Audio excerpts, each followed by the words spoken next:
वो है die electric and polarisation, जिसमें हम क्या क्या पढ़ेंगे। तो सबसे पहले हम नेचर के बारे में, इसका नेचर के बारे में, इसके टाइप, फिर इसके वर्किंग, फिर फॉर्मूला क्या बनता है, और लास्ट में इफेक्ट ऑफ डाई इलेक्ट्रिक। ठीक है, तो सबसे पहले स्टार्ट करते हैं नेचर से। तो सबसे पहले तो समझो कि डाई इलेक्ट्रिक का मतलब क्या होता है कि एक्चुअली ये इंसुलेटर टाइप का जो मटेरियल होता है उसी को डाई इलेक्ट्रिक बोलते हैं। तो ये इंसुलेटर ही है। अब समझो कि नेचर क्या होगा। तो देखो, हमारे पास कोई कंडक्टर है, बस वाला नहीं,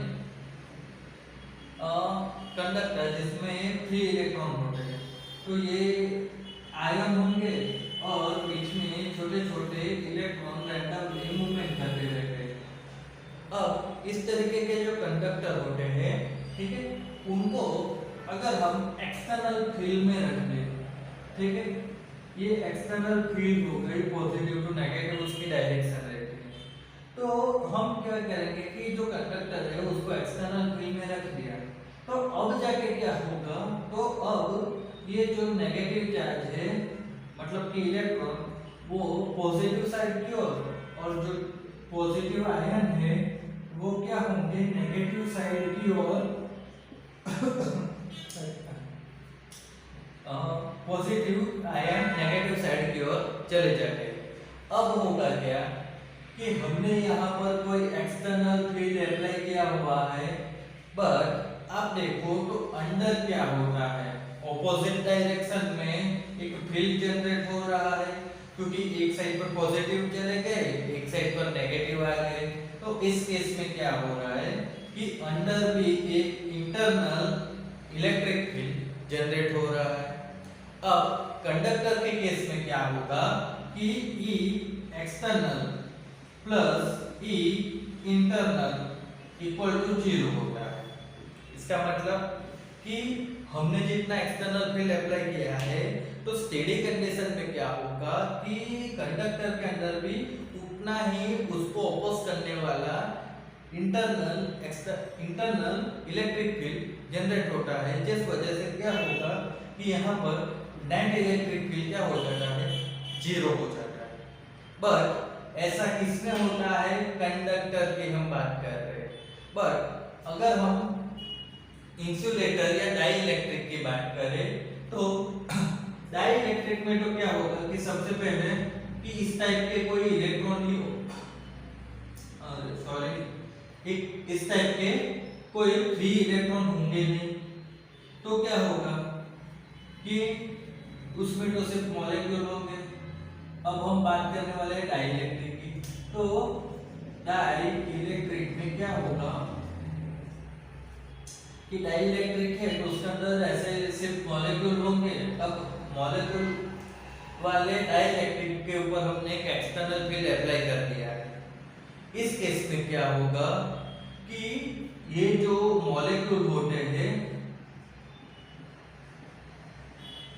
तो वो मॉलिक्यूल क्या होंगे, रीअरेंज होंगे, रीओरिएंटेड होंगे, रीओरिएंटेड होंगे। तो रीओरिएंटेड कैसे होंगे, तो ये क्या हो रहा है कि अभी अपने को तो प्लस और माइनस सब पर क्या होगा, बैलेंस होगा। बट जब हम इलेक्ट्रिक फील्ड अप्लाई करेंगे तो क्या होगा कि ये जो मॉलिक्यूल है वो भी क्या थे, इलेक्ट्रिकली बैलेंस थे। तो अब जाके वो क्या हो जाएंगे, तो अब ये अलग बन जाएंगे इस तरीके से।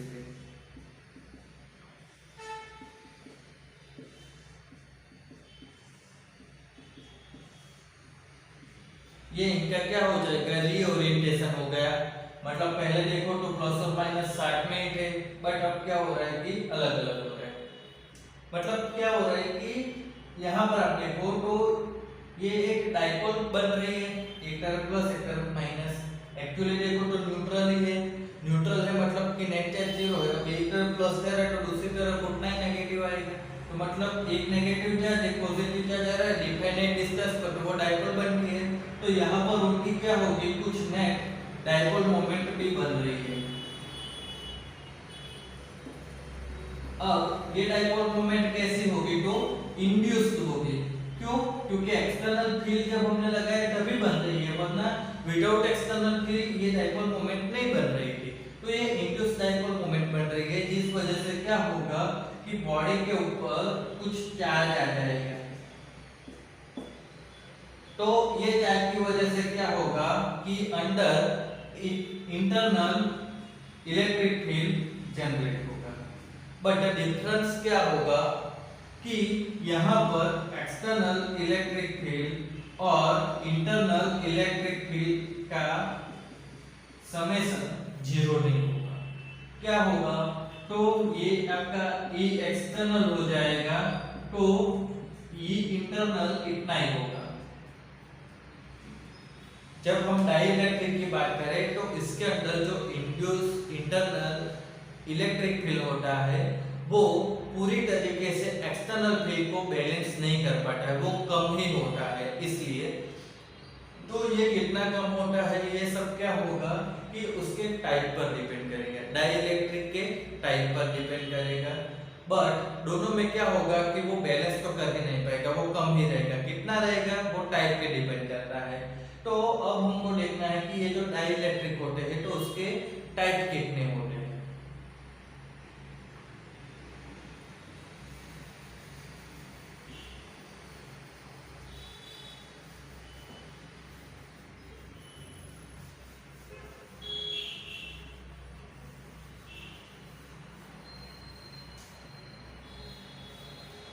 तो डाइइलेक्ट्रिक के जो टाइप की हम बात करें तो वो 2 टाइप हो जाएंगे, एक हो जाएगा पोलर और एक हो जाएगा नॉन पोलर।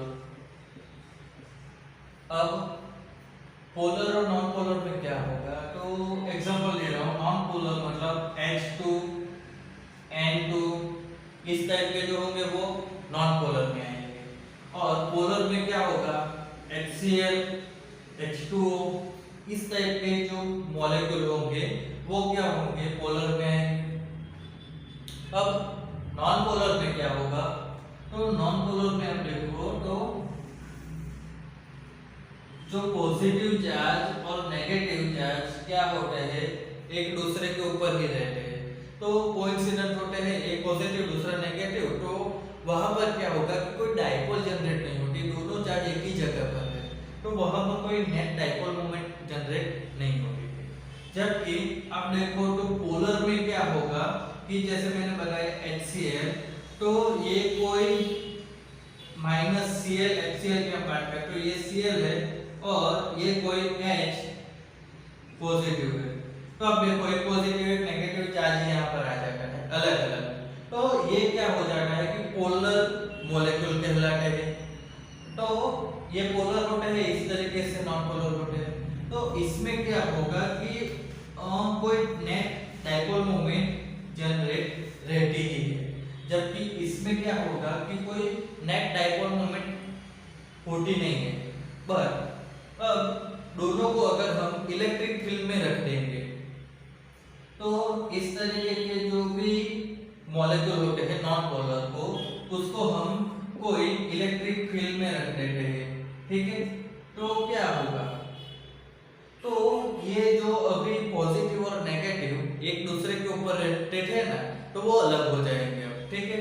तो होता क्या है कि जैसे एग्जाम में भी रिजल्ट आता है तो आपका फ्रेंड का आपसे अच्छा आ गया तो आप नहीं बोलते ना, वैसे ही यहाँ पर हो रहा है कि यहाँ पर दोनों साथ थे, अब एक फील्ड आ रहा है, तो उस वजह से क्या होगा कि नेगेटिव वाले को पॉजिटिव अट्रैक्ट करेगा, पॉजिटिव वाले को नेगेटिव।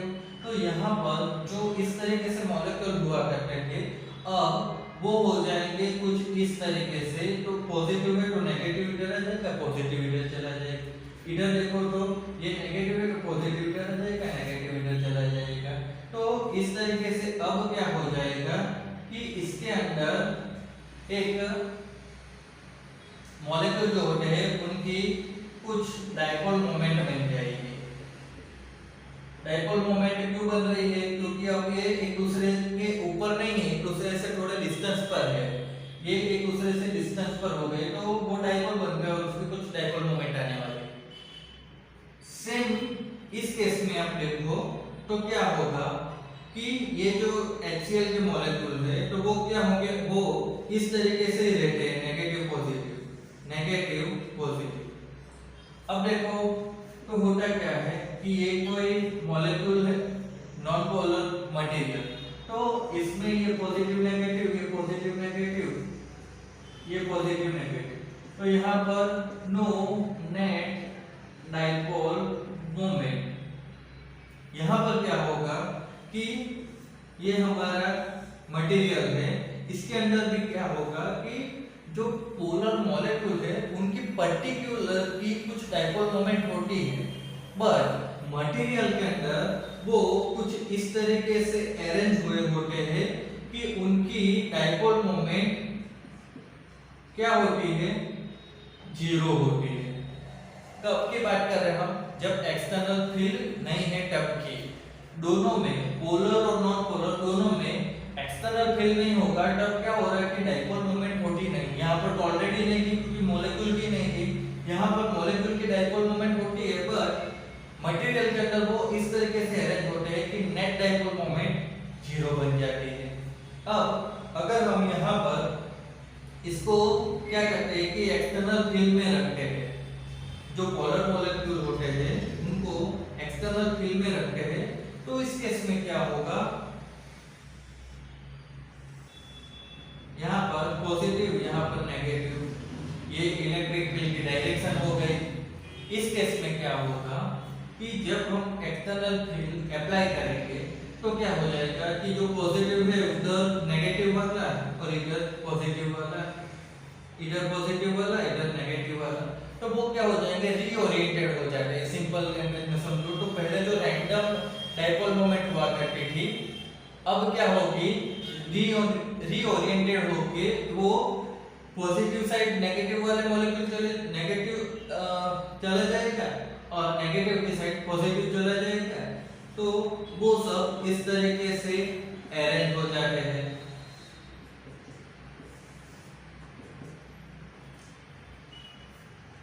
तो ये क्या हो गया कि इसकी वर्किंग हो गई, एक्चुअली में बोलना भूल गया। अब देखो तो होता क्या है कि जो पोलर मॉलिक्यूल और नॉन पोलर वो तो उसके टाइप हो गए थे। अब उसके अंदर क्या होता है कि जब नॉन पोलर की बात करो तो मॉलिक्यूल की नेट डाइपोल मोमेंट होती ही नहीं है, पोलर में मॉलिक्यूल की कुछ डाइपोल मोमेंट होती है, बट मटेरियल की डाइपोल मोमेंट होती नहीं है। अब दोनों को, पोलर को और नॉन पोलर दोनों को हम जब कोई एक्सटर्नल फील्ड में रखते हैं तो यहाँ पर जैसे देखा कि जो पॉजिटिव और नेगेटिव थे तो एक्सटर्नल फील्ड रखने से पॉजिटिव नेगेटिव को और नेगेटिव पॉजिटिव को अट्रैक्ट होकर यहाँ पर कुछ डाइपोल बना दे तो उसकी डाइपोल मोमेंट मिलेगी। वैसे ही यहाँ पर तो मॉलिक्यूल की ऑलरेडी डाइपोल मोमेंट थी, बट एक्सटर्नल फील्ड की एब्सेंस में वो क्या थी कि रैंडम होकर नेट जीरो बना दे। अब एक्सटर्नल फील्ड अप्लाई करने से क्या होता है कि जो डाइपोल मोमेंट थी वो रीओरिएंटेड हो गई है और क्या हो रही है कि पॉजिटिव साइड नेगेटिव वाले और नेगेटिव साइड पॉजिटिव वाले अट्रैक्ट होके मिल जाते हैं। तो दोनों केस में क्या होता है, दोनों केस में मतलब पोलर या नॉन पोलर ले लो, दोनों को अगर हम एक्सटर्नल फील्ड में रखेंगे तो वहां पर हमको क्या होगा, नेट डाइपोल मोमेंट मिलने वाली है।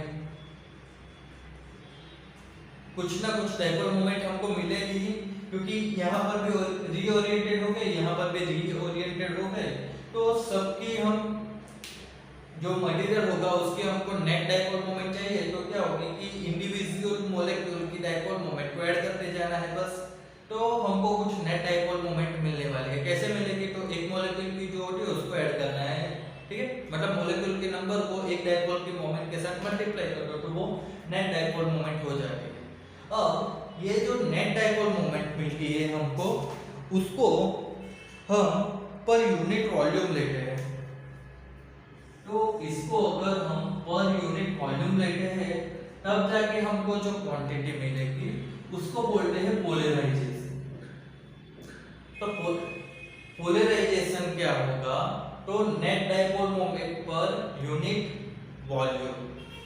अब एक चीज देखो, हमने यहाँ पर एक्सटर्नल फील्ड अप्लाई तो किया हुआ है, बट अगर ये एक्सटर्नल फील्ड की वैल्यू कम होती, इसकी इंटेंसिटी कम होती, तो क्या होता है कि ये पूरे के पूरे थोड़ी रीओरिएंटेड हो जाते, इधर भी दोनों की हम बात करें पोलर या नॉन पोलर, अगर इलेक्ट्रिक फील्ड की वैल्यू कम होती है तो क्या होगा कि पूरे के पूरे जो मॉलिक्यूल होंगे वो रीओरिएंटेड नहीं होंगे। तो उस केस में हमको क्या करना पड़ेगा कि जो हमारा पोलराइजेशन होता है वो क्या होता है कि मतलब इलेक्ट्रिक फील्ड के ऊपर ही डिपेंड करता है, ऐसा हम कहेंगे। क्योंकि नेट डाइपोल मोमेंट मिलेगी पर यूनिट वॉल्यूम हम ले रहे हैं तो वो पोलराइजेशन वो इलेक्ट्रिक फील्ड के ऊपर ही डिपेंड करता है। तो इलेक्ट्रिक फील्ड क्या यहाँ पर एक कांस्टेंट रखना पड़ता है जिसको बोलते हैं psi, और ये जो होता है कहाँ लिखो यहाँ पे, इसको बोलते हैं इलेक्ट्रिक ससेप्टिबिलिटी। इलेक्ट्रिक ससेप्टिबिलिटी भी इसको बोलते हैं। तो हमको यहाँ पर ये एक फॉर्मूला मिलता है P equal to psi E, electric susceptibility, ये फॉर्मूला भी यहाँ पर आ गया। तो होता क्या है कि जब भी हम कोई डाई इलेक्ट्रिक को एक्सटर्नल इलेक्ट्रिक फील्ड में रखते हैं तो उस केस में क्या होगा कि जो भी पोलर होगा या नॉन पोलर होगा दोनों में क्या होगा कि इंड्यूस डाइपोल मोमेंट जनरेट होगी और वो क्या करेगी कि जो हमारा एक्सटर्नल फील्ड होगा उसका ऑपोज करेगी। तो अब उसकी इफेक्ट क्या होती है वो समझनी है हमको। तो उसके लिए अगेन एक फिगर बनानी पड़ेगी यहाँ पर।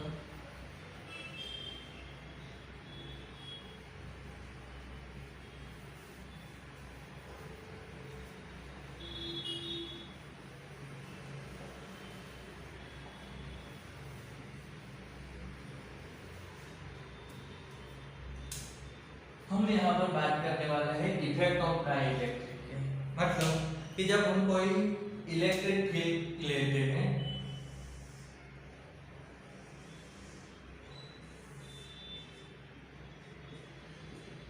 ये पॉजिटिव ये नेगेटिव, तो इलेक्ट्रिक फील्ड ये डायरेक्शन में है। अब इसके अंदर आप लिखो तो क्या होगा कि कोई भी आप डाई इलेक्ट्रिक मटेरियल रखो तो समझो कि हमने ये वाला कोई डाई इलेक्ट्रिक मटेरियल रखा है।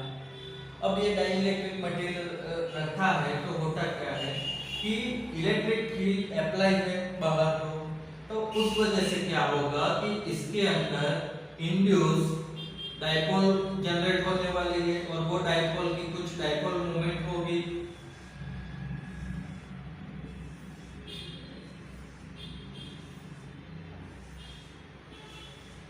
अब देखो तो यहाँ पर क्या होगा, ये पॉजिटिव है तो इधर कौन से आएंगे तो नेगेटिव आएंगे, इधर नेगेटिव है तो ये पॉजिटिव वाले उधर अट्रैक्ट होते रहेंगे, तो इस तरीके से आएंगे।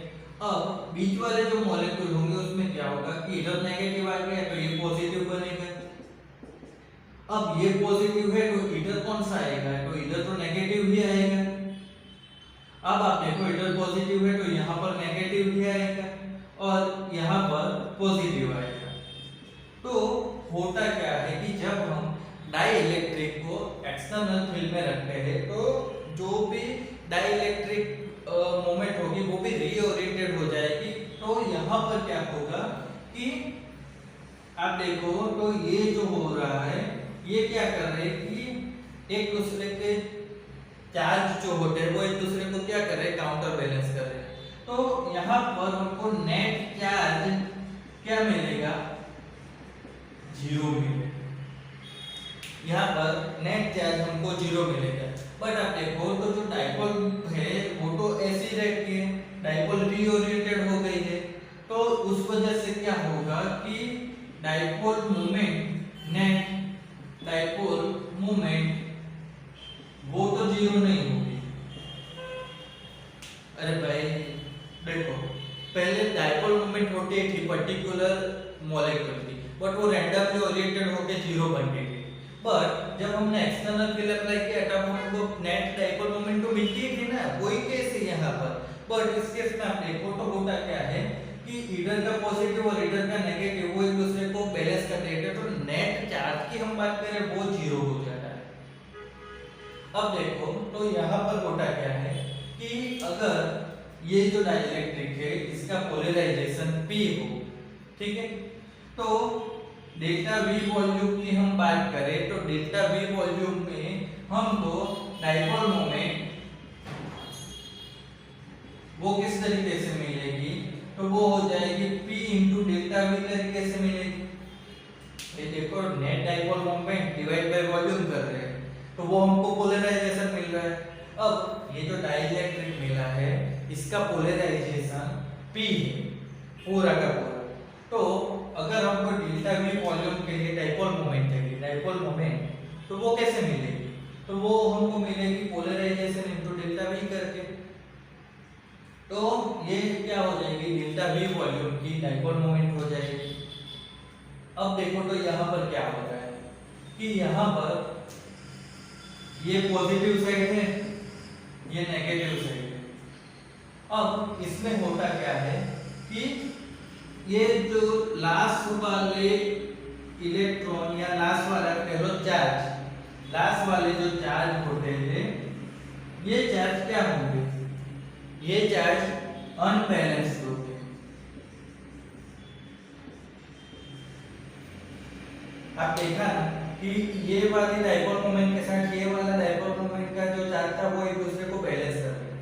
पर जो एंड में होगा दोनों साइड इधर भी नेगेटिव जो एंड है इलेक्ट्रिक फील्ड का उधर भी और पॉजिटिव एंड है उधर भी, जो एंड वाले डाई इलेक्ट्रिक के, ये बॉक्स था डाई इलेक्ट्रिक मतलब, तो ये डाई इलेक्ट्रिक के जो एंड वाले चार्ज होंगे, इधर के ये पॉजिटिव वाले, इधर के ये नेगेटिव वाले, ये जो चार्ज होते हैं ये क्या हो रहे हैं, ये अनबैलेंस रह जाएंगे, इनको बैलेंस करने वाला कोई नहीं मिलेगा। तो होता क्या है कि आप देखो तो इधर पॉजिटिव और इधर नेगेटिव चार्ज जनरेट हो जाते हैं। अब देखो तो क्या होगा कि इधर पॉजिटिव है इधर नेगेटिव है, तो ये तो भाई ये डायरेक्शन में इलेक्ट्रिक फील्ड जनरेट कर देंगे, तो ये इलेक्ट्रिक फील्ड क्या हो जाएगा, इंटरनल इलेक्ट्रिक फील्ड हो जाएगा। अब ये इंटरनल इलेक्ट्रिक फील्ड जनरेट हो गया कहाँ पर, तो पॉजिटिव की और नेगेटिव वाला के और नेगेटिव की और पॉजिटिव वाला जो चार्ज रहता था वो अनबैलेंस होने की वजह से इस तरीके से जनरेट कर लेंगे। तो अब क्या होगा कि इंटरनल क्या हो गया, इलेक्ट्रिक फील्ड जनरेट हो गया, बट जो इलेक्ट्रिक फील्ड होता है एक्सटर्नल जो हमने अप्लाई किया था उसकी कंपेयर में ये फील्ड कैसा होगा, तो कम होता है, या मेरा दोनों का समेशन होगा। ये फील्ड की डायरेक्शन इधर से इधर है, इसकी डायरेक्शन उल्टी हो जाएगी, तो होता क्या है कि दोनों का समेशन करो पर वो जीरो नहीं आता। तो यहाँ पर हमको समझने को क्या मिलता है कि इधर की हम अगर सरफेस डेंसिटी ले लें तो वो हो जाएगी रो प्लस, और इधर की सरफेस चार्ज डेंसिटी वो हो जाएगी रो माइनस। तो इधर की सरफेस चार्ज डेंसिटी नेगेटिव होगी, इधर की पॉजिटिव है, तो उस वजह से क्या होगा कि यहाँ पर आप देखो तो जो डाइलेक्ट्रिक है उसके अंदर रिवर्स साइड में इंटरनल इलेक्ट्रिक फील्ड जनरेट होगा। तो अब देखो कि जो नेट इलेक्ट्रिक फील्ड है वो जीरो तो नहीं मिल रहा है, बट होगा क्या कि अगर हमको नेट इलेक्ट्रिक फील्ड फाइंड करना है तो वो हमको कैसे मिलेगा, तो अब देखो तो वो हो जाएगा कि एक्सटर्नल, और अब इसकी हम बात करें तो डायरेक्शन उल्टी है, ऑपोजिट है, तो हमको क्या करना पड़ेगा कि माइनस ई इंटरनल करना पड़ेगा। तो इसका मतलब क्या होता है कि जो एक्सटर्नल फील्ड हमने अप्लाई किया था वो क्या हो रहा है कि वो रिड्यूस हो चुका है। जो हमने एक्सटर्नल फील्ड अप्लाई किया तो अंदर कोई डाई इलेक्ट्रिक रखने से वो एक्सटर्नल फील्ड अब क्या हो गया, रिड्यूस हो गया। वो रिड्यूस क्यों हो गया, क्योंकि उसके अंदर डाई इलेक्ट्रिक की वजह से ऑपोजिट डायरेक्शन में इंड्यूस इलेक्ट्रिक फील्ड जनरेट हुआ है, और वो induce electric field external field के जितना तो नहीं होता उससे कम होता है, बट ऑपोजिट डायरेक्शन में होता है। तो हमारे एक्सटर्नल फील्ड को वो क्या कर रहा है, रिड्यूस कर रहा है। तो ये चीज क्या है कि डाई इलेक्ट्रिक को आप कोई भी इलेक्ट्रिक फील्ड में रखोगे तो उसकी इफेक्ट क्या होगी, तो वो हमारे एक्सटर्नल फील्ड जो होता है उसकी उसकी इंटेंसिटी को कम कर देगा। तो ये इफेक्ट ऑफ डाइइलेक्ट्रिक होती है। तो कभी भी आपको कोई भी जगह पर क्या होगा कि कोई एक्सटर्नल फील्ड होती है, उसमें अगर डाइइलेक्ट्रिक रखा है ऐसा बोला जाए तो सिंपल वहां पर क्या होगा कि जो एक्सटर्नल फील्ड होगा वो अब कम ही होने वाला है। इतना समझ लेना क्यों होगा, तो वो इस तरीके से डाइइलेक्ट्रिक में क्या होगा कि इंड्यूस डाइपोल मोमेंट जनरेट होगी, फिर वो एक दूसरे के चार्ज को बैलेंस कर देंगे, बट जो कॉर्नर वाले चार्ज होंगे साइड वाले वो बैलेंस नहीं हो पाएंगे। तो वो क्या होंगे, एक साइड पर पॉजिटिव एक साइड पर नेगेटिव जनरेट हो जाएंगे। वो क्या करेंगे कि अंदर इंटरनल फील्ड जनरेट करेंगे, और वो इंटरनल फील्ड क्या होगी एक्सटर्नल फील्ड के ऑपोजिट डायरेक्शन में। तो नेट इलेक्ट्रिक फील्ड क्या होगी, एक्सटर्नल माइनस इंटरनल करेंगे तो जो हमारा एक्सटर्नल फील्ड होता है वो एक्चुअली कम हो जाता है। तो ये इफेक्ट होती है डाइइलेक्ट्रिक की। तो आज के वीडियो में हम यहाँ पर खत्म